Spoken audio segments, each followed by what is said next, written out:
Hey, morning, everybody. It's Nick here. Yeah, still trying to get my shit together. What time is it? It's 5 to 10. Still trying to get my shit together. Life in the menopause. I have actually been awake since about 5:30. I don't know if anybody else is finding that. I do. I go to sleep really easily, because I'm always tired. The tiredness is really profound at the minute. But I also wake very early. And I don't know how anybody else feels, but I can't say I feel particularly rested. So I wake, yeah, and I was trying to think if I describe it. It's a slightly agitated state. So I'm still quite woozy and tired, but I can't get back to sleep. And it's this kind of caught in between two worlds. And I find that a bit in the day as well. Although, what I do find that I've observed, so really key learning, because I think I've been watching quite a lot of talks by different doctors on the menopause. And, there's some really quite profound stuff in there. I think probably along the lines of stuff I knew anyway, which is it's about the medical support, it's about lifestyle changes, it's about nutrition changes. It's really a real big overhaul of looking at the way we live our lives as middle-aged women and making it much more supportive of this phase and understanding more. But one of the big learnings I had yesterday was about sugar.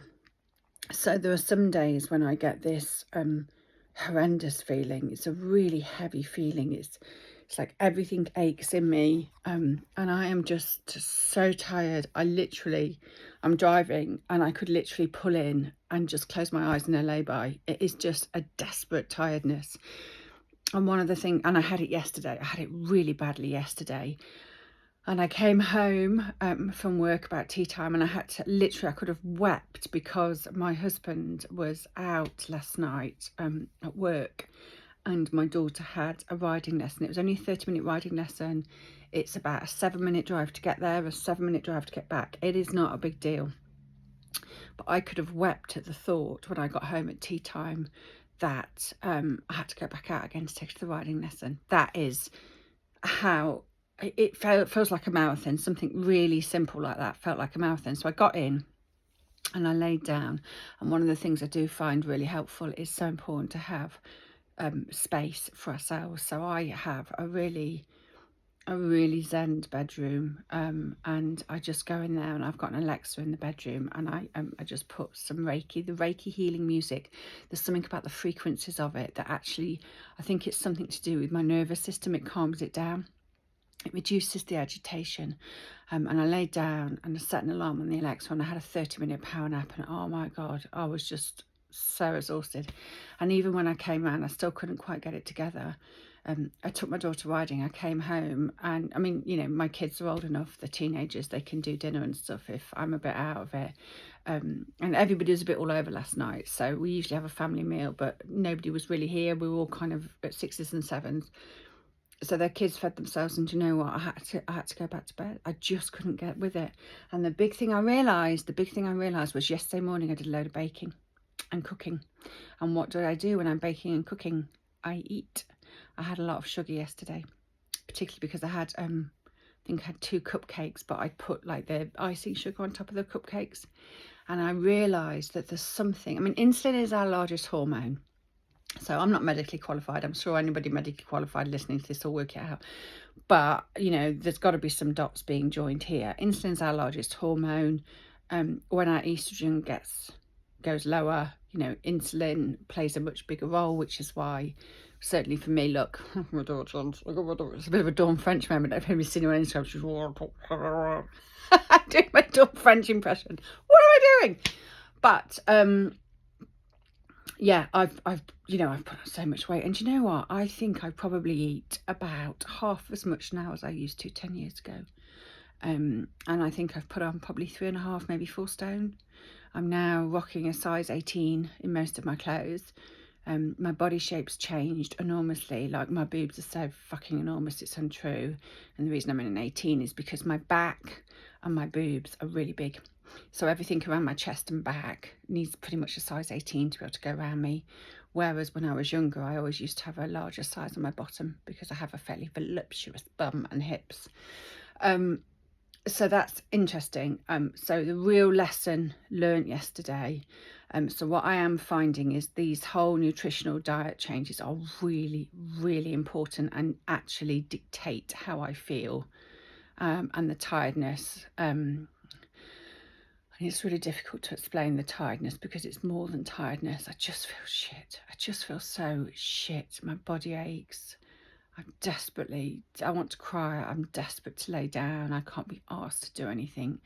And I did read a comment this morning about, a lovely lady commented, I think it was, she started at 46, she's now 53. I'm 52, and I think I started around 45, 46. And like you, if you are listening, I've always been a really big swimmer and walker and so forth. I haven't been in the pool for weeks. I've got my yoga lesson. I'm still sat here. I've got to leave in 20 minutes. So I've got to have a quick shower. I am going to go to my yoga lesson because I've actually paid for one-to-one yoga. The reason I've done that is because it's the only reason I rock up. Because if I just book a class, I don't bother because I'm like, oh, it's 10 quid. I can't be fucking arsed. 10 quid's a lot of money, right? I don't want to lose 10 quid, but a level of motivation and energy is just, it's really desperate. But there's definitely a chink of light there. I think it really helped me last night to go, there's something about sugar that makes me feel really shit. The other thing is, I just can't eat heavy, fatty meals anymore. That makes me feel shit. Carbohydrates, bread, feel shit. But I have noticed if I eat sourdough bread, I feel fine. I feel absolutely fine. So there's something really deep and meaningful in this whole nutritional and what I'm eating, and I'm going to play around with it a bit, and I'm definitely not going to eat cupcakes again, to see how I do.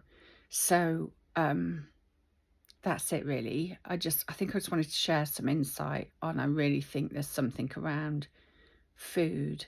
And I read a book by Johan Hari called The Magic Pill, which talks about our non-regulated food industry and the amount of shit that's going in our food, all of which I think is playing a big role in the menopause.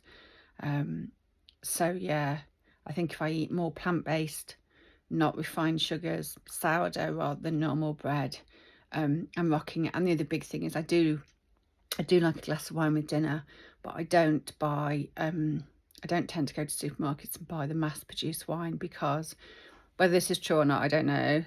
I was told this by somebody in the wine trade, is that if the wine's bottled in the UK, they actually put extra sugar in it because of our appetite. So I actually buy wine from a local vintner who is amazing, who brings in really good quality wine from small vineyards, and on average I pay £10 a bottle, and I think I pay at least that, if not a little bit more, in a supermarket. So yeah, I do find drinking lighter wine, good quality from a good source, not without extra sugar chucked in, and a lighter grape actually means it's still quite enjoyable, because you know what, I don't want to lose all of life's pleasures. Okay, hope that helps. Off to my yoga lesson. Lots of love. Bye.